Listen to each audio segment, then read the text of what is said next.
Hello, geometry folks. Today we're going to be talking about other proportionality theorems or other theorems that can help us set up proportions from geometrical figures. So what you're going to need are your foldables, your pen or pencil, and possibly a calculator if you so desire. This is what your foldables should look like. It's just a simple fold in half, the hot dog style or the longer style, and then you just cut the flaps on the dotted line, and we'll just go through each one of these theorems. So the theorems are on the front and then the examples are going to be on the inside today.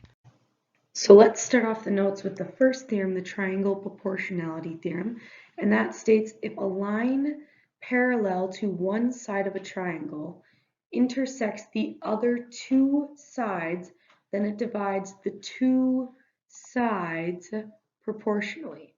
So what we mean is if we're saying if below our little image here, we have these triangles being cut by two parallel lines, right? So we're saying if TU is parallel to QS, then RT, which is this segment right here, over TQ or 2TQ is equal to the side length RU, which is this highlighted side, to US. So what we're saying is that we can set up a proportion where this side length over this side length will be equal to this side length over this side length. We've been wanting to show that in all of our triangle similarity shortcuts, but now we finally have a theorem that states that. So let's look at an example.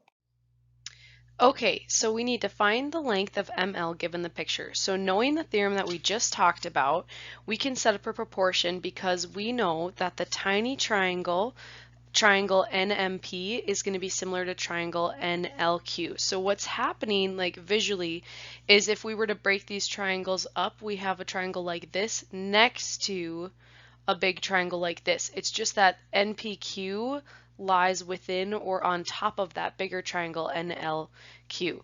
So all that means is that we can set the corresponding sides are going to be 8 over x and then 24 over 12.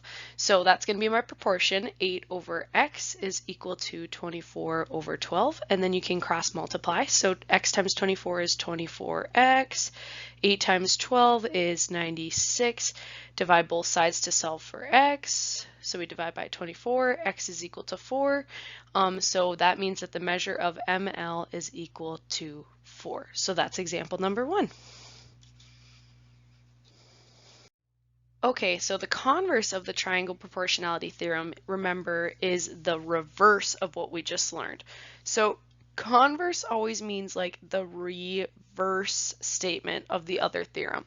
So the backward statement of the theorem that we just learned would say if a line divides two sides of a triangle proportionally, then it is parallel to that third side. So we're talking about when we say if a line divides two sides, we're talking about TU. So if that guy divides this tiny triangle with the big triangle proportionally, so if this proportion is true, like if we had 1/2 equal to 1/2 or 3 equal to 3 or 7/5 equal to 7/5, if that statement is true, then it is the case that TU would be parallel to QS. So that's what we mean by the converse of the triangle proportionality theorem. I don't have an example to do with you guys today, but we will be practicing more in our class time doing the converse or the backwards backwards way for this theorem or the converse of this theorem. So we're going to find if the ratios are the same, then it must be that these lines are parallel. Whereas the triangle proportionality theorem would give us these parallel, and then we can set up a proportion. Okay, so let's look at that second theorem, the parallel lines and proportions theorem from your purple foldable. Okay, so we're saying if three parallel lines intersect two transversals. In this example, or in this diagram, we're saying line R, S, and T. If those three parallel lines intersect the two transversals, L and M, then the three parallel lines divide the transversals proportionally. So what this means is it's easier to understand when we look at the image. So if we're talking about the three parallel lines cutting L and M, we're saying the portion between line R and S, or the line segment UW, over the line segment YW is equal to the ratio of VX over ZX. So we're saying if we had three parallel lines, we can set up this proportion every single time. So let's take a look at an example of how that works. Okay, so somewhere around your second theorem in your little purple foldable in your notebooks, write this example. We are trying to find the length of AB. So this value right there. So draw these three lines, these three parallel lines, and the two transversals that are getting intersected. So we are saying from our theorem, we can set up the proportion 16 over x. This line segment's length over this line segment's length is going to be equal to the ratio of this over this. So it's equal to 15 over 18. And now from here, all we do is cross multiply and solve. So x times 15 gives me a 15x. And then 16 times 18 gives me 288. So I'm saying 15x is equal to 288. Now I need to divide both sides by 15. And I'm not going to get a clean number on this one. This is going to give me 19.2 for x. And that's okay. We are getting into the part of geometry where we're not always going to have exact answers. So don't let decimals freak you out, or square roots or fractions or any of those things. So our answer is 19.2. Okay, let's try another example with the same theorem.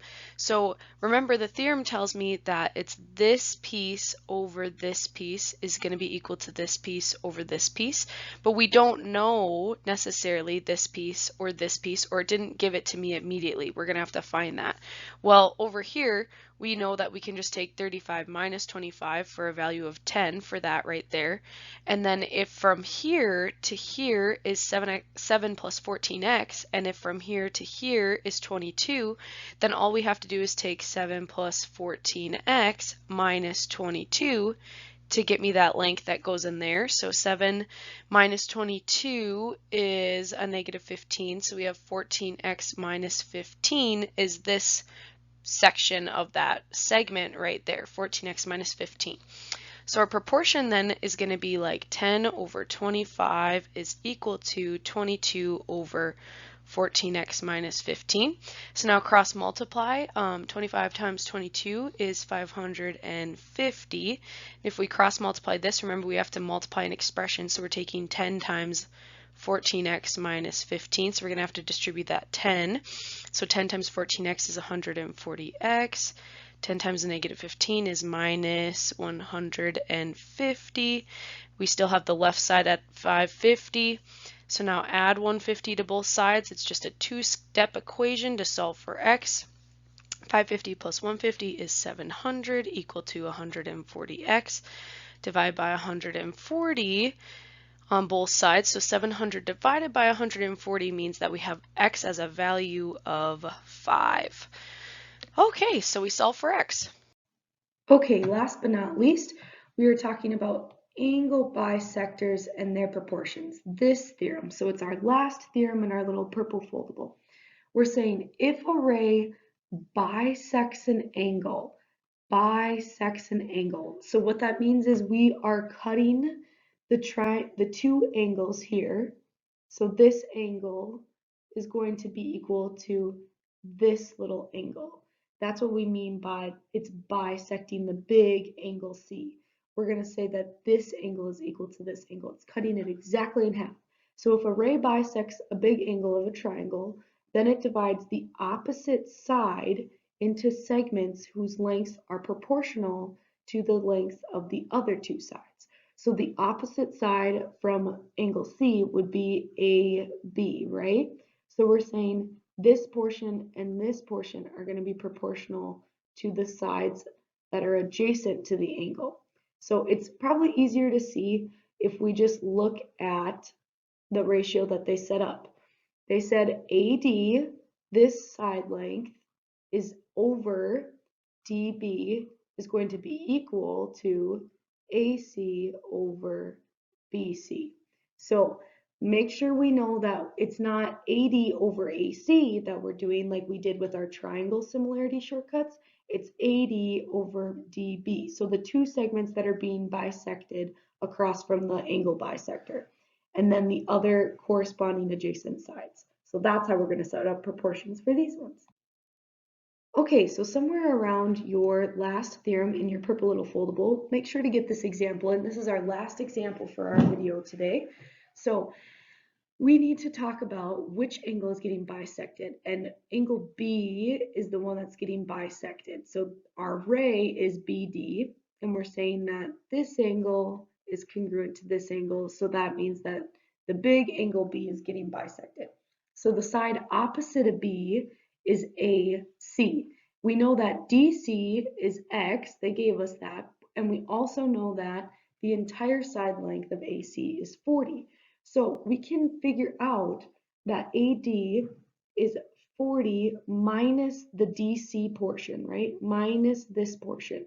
So AD is just 40 minus X. So that's easy enough.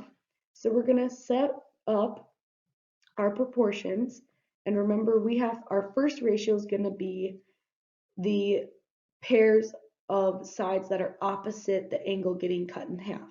So I'm going to say x over 40 minus x, and that I'm setting equal to 32 over 24. Would it matter if we said 40 minus x over x? No, but then you'd have to do 24 over 32. So there are two ways that you can set this one up. And then from here, all we need to do is cross multiply and solve. 24 times x is going to just give me a 24x.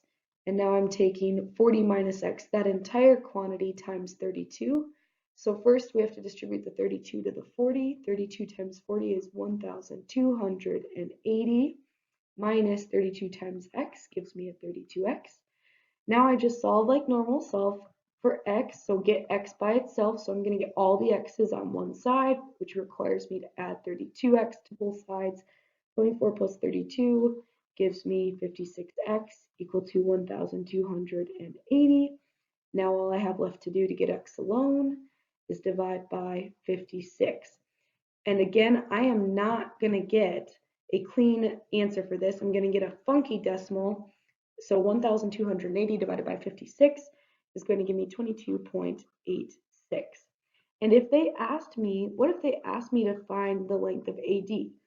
All we would need to do then is take 40 minus the value that we found.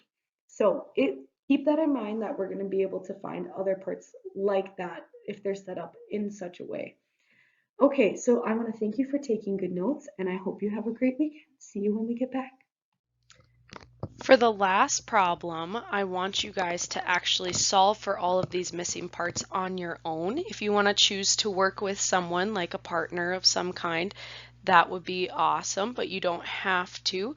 But I do want to ask you to have these things done when you come to our next class. So if you want to do them with a partner, you can. Otherwise, do them by yourself and make sure you get this problem or all the parts to this problem done.